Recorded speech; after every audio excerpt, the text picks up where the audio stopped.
ఏకాగ్రత చేయకపోవడం వల్ల చేస్తుంటాం కదా, పక్కన మనసు పెట్టి ఆ సమయాన్ని ఆ యొక్క దేవగణాలకు మీకు మాత్రమే లభిస్తుందని పరమేశ్వరుడు వరమించాడనమాట.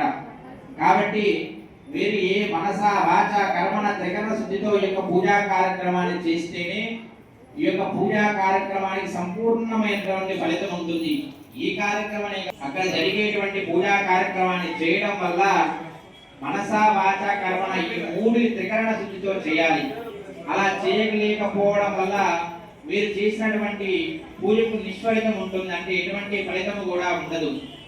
మీ అందరికీ ఫలితము కావాలి అనుకున్నప్పుడు పక్కన వారు మనకి ఏ విధంగా డిస్టర్బ్ చేసినా అదే విధంగా వారు ఏమన్నా మన మనసు అనేది ఇక్కడే ఉండాలి.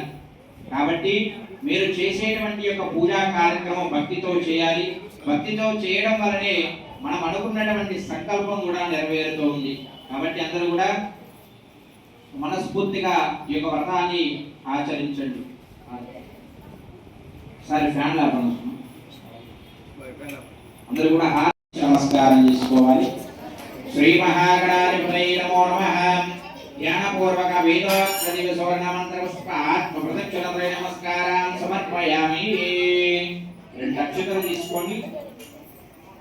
ఆ అక్షతల్లో కొంచెం నీరు పట్టించుకొని ఒక తమలపాకులో విడిచిపెట్టాలి.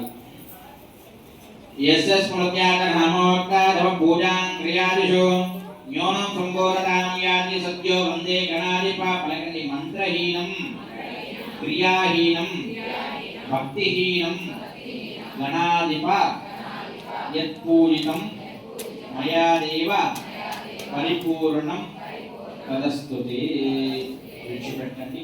అనయాత్యాన ఆవాహనాది షోడశోపచార పూజాచ భగవాన్ సర్వాత్మకః మహాగణాధిపతి సుప్రీతాః సుప్రసన్నాః వరదా భూత్వా ఉత్తరే శుభకర్మణ్య విఘ్నమస్తు భవంతో భ్రమంతో. ఉత్తరే శుభకర్మణ్య విఘ్నమస్తు. మహాగణాధిపతి పాద ప్రసాదం శిరసా గృహ్ణామి. అమ్మగారిని ఇబ్బంది పెట్టకుండా ప్రశాంతంగా తీసుకోండి.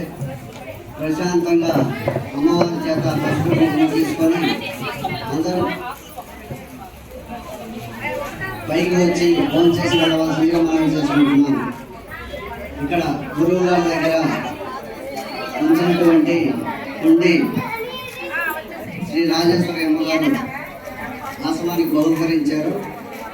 వారికి వారి కుటుంబానికి ఎల్లవేళ శ్రీ అచ్యుతానంద స్వామి వారి ఆశీస్సులు ఉండాలని కోరుకుంటున్నాం.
Thank you.